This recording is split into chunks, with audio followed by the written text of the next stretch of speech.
দর্শক আসসালামু আলাইকুম, আমি সাকিব স্বাগত জানাচ্ছি। আজকে ছুটির দিন, রবিবার দিন, 27শে এপ্রিল 2025। একটু বার্সিল পার্কে যাচ্ছি, খুব কাছাকাছি একটি পার্ক। এই বিষয়গুলো নিয়ে এবং এই কানাডার কন্টেম্পোরারি কিছু ইস্যু নিয়ে আমরা একটু কথা বলার চেষ্টা করব। তো চলুন যাই আস্তে আস্তে। তো আমরা মেইন রোড থেকে এই বার্সিলের রাস্তাটা এভাবে ডান দিকে ঢুকে গিয়েছে। আমরা ডান দিকে যাব। এটি একটি প্রভিন্সিয়াল পার্ক, বেশ বড় পার্ক, প্রায় 30-35 স্কয়ার কিলোমিটার হবে এবং বিচ বলতে আর কি লেক রয়েছে। তো আমরা সেই পার্কটির মধ্যে ঢুকছি এখন। বার্সিল প্রভিন্সিয়াল পার্ক, পার্কের মধ্যে এই জায়গাটাতে স্পিড লিমিট হচ্ছে 40। পার্কটিতে সামারের সময় টিকিট লাগে, এখন টিকিট লাগে কিনা জানি না। টিকিট অনেক ধরনের আছে, ইয়ারলি আছে, মান্থলি আছে, ডে পাস আছে। আমরা এখনো শিওর না যে টিকিট লাগবে কিনা। কেউ নেই। মাঝে মধ্যে সেলফ টিকিট থাকে, অর্থাৎ কোথাও গাড়ি রাখলে পরে নিজের দায়িত্বে টিকিট কেটে তারপরে ঘুরতে হয়। হয়তো লোক রাখা নেই, লোক রাখতে গেলে খরচ বা কিছু একটা। এই পার্কটা কিন্তু খুবই জনপ্রিয় ক্যাম্পিং করার জন্য অনেকে এখানে আসেন।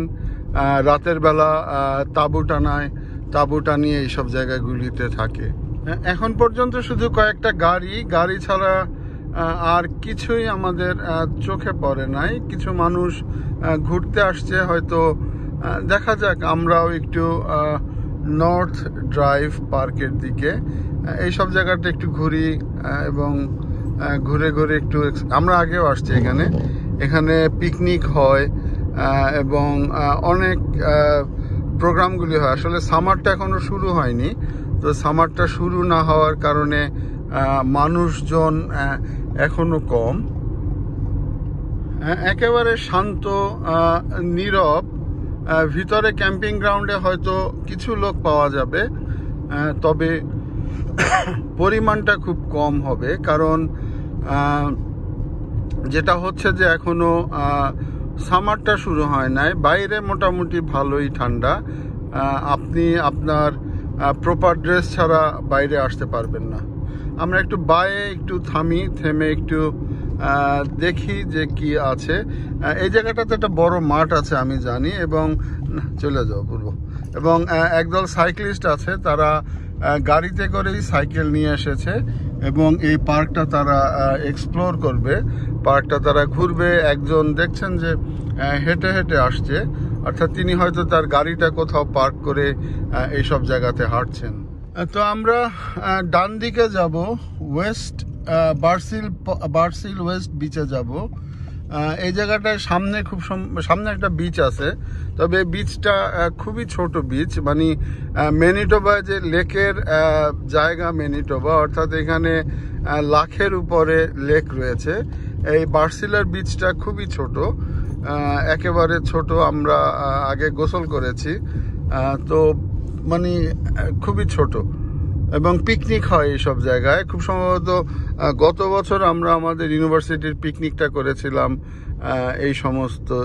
এই জায়গারই কোনো একটি মাঠে করেছিলাম। এবং ডান দিকে দেখছেন যে অনেক গাড়ি রয়েছে, তো আমরা ওই জায়গাটা একটু পার্ক করব গাড়িটা।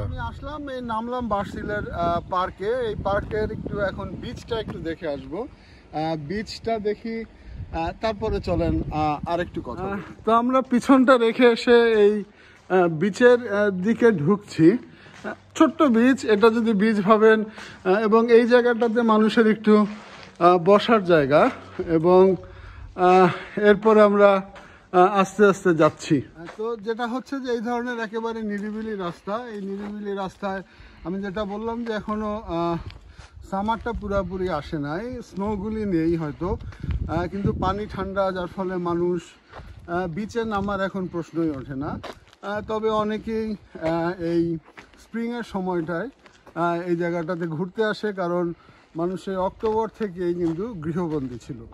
কিছু সুইমিং অ্যাডভাইজারি দেওয়া আছে, অর্থাৎ এই জায়গাগুলিতে আসলে পরে আপনার বাচ্চাকে আপনি দেখবেন এবং 911কে ফোন দিতে বলা হয়েছে কোনো বিপদে পড়লে। এবং দেখছেন যে বিচটিতে আসলে পানি ওইভাবে নেই, কারণ এখন পর্যন্ত বৃষ্টি হয়নি, শুধুমাত্র বরফ গলা পানি। আগামীতে বৃষ্টি হলে পরে এই বিচটা হয়তো জমজমাট হবে। আমি দাঁড়িয়ে রয়েছি বিচে, দেখেন একেবারে পানি নেই। তো পানি শূন্যতা আসলে খারাপ, খুবই খারাপ, কারণ এবার স্নো পড়েনি, স্নো না পড়ার ফলে পানি জমেনি এবং এর পাশাপাশি বৃষ্টি কিন্তু হয়নি।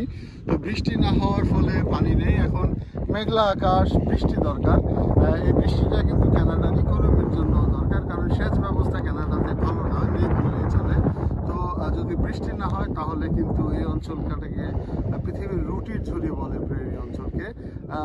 গম কিন্তু উৎপাদন খুবই কম হবে, সারা ওয়ার্ল্ডের ইকোনমিতে কিন্তু প্রভাব পড়বে। তো যেটা হচ্ছে যে প্রত্যেকটা বিচে কিন্তু গোসল করার জায়গা থাকে, অর্থাৎ আপনি আসবেন, আসার পরে জাস্ট এখানে চাপ দিয়ে যে নর্মাল গোসলের সিস্টেম, এবং ওইদিকে ওয়াশরুমও রয়েছে, ওয়াশরুম আছে। কিন্তু এখন যেহেতু পানি নেই, লোকজন নেই, তো এগুলো এখনো চালু হয়নি। যদি পানি আসে তাহলে চালু হবে। সামার আস্তে আস্তে পানি এসে যাবে হয়তো ইনশাল্লাহ। এই জায়গাটাতে বাচ্চাদের জন্য ছোটখাটো একটি খেলার জায়গা আছে, অর্থাৎ বাচ্চারা ফান করে এবং ফানের জন্য একটি চমৎকার জায়গা। এখানে দু একটা ফ্যামিলি ঘুরতে এসেছে এবং তারা কিছু খাওয়া দাওয়া নিয়ে এসেছে এবং খেলছে।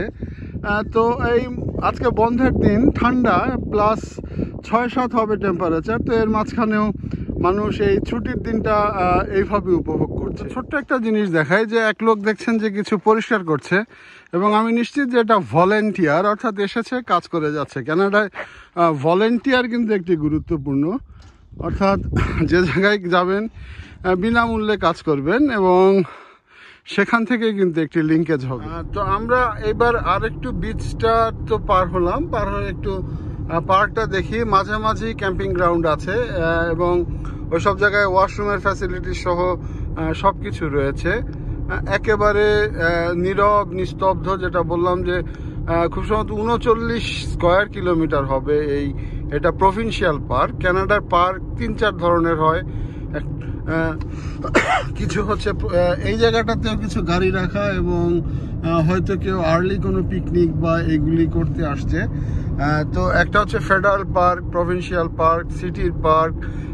এটা হচ্ছে গিয়ে প্রভিন্সিয়াল গভর্নমেন্টের পার্ক, অর্থাৎ এটা ম্যানিটোবা প্রভিন্স দেখাশোনা করে। এই চমৎকার পার্কটি এক্সপ্লোর করতে পারেন ডে ট্রিপ হিসেবে। খাওয়া দাওয়া নিয়ে আসতে পারেন, এখানে রান্না করতে পারেন। তো আজকের মতো বিদায় নিচ্ছি, আবার আগামীতে দেখা হবে। সে পর্যন্ত ভালো থাকবেন। আসসালামু আলাইকুম।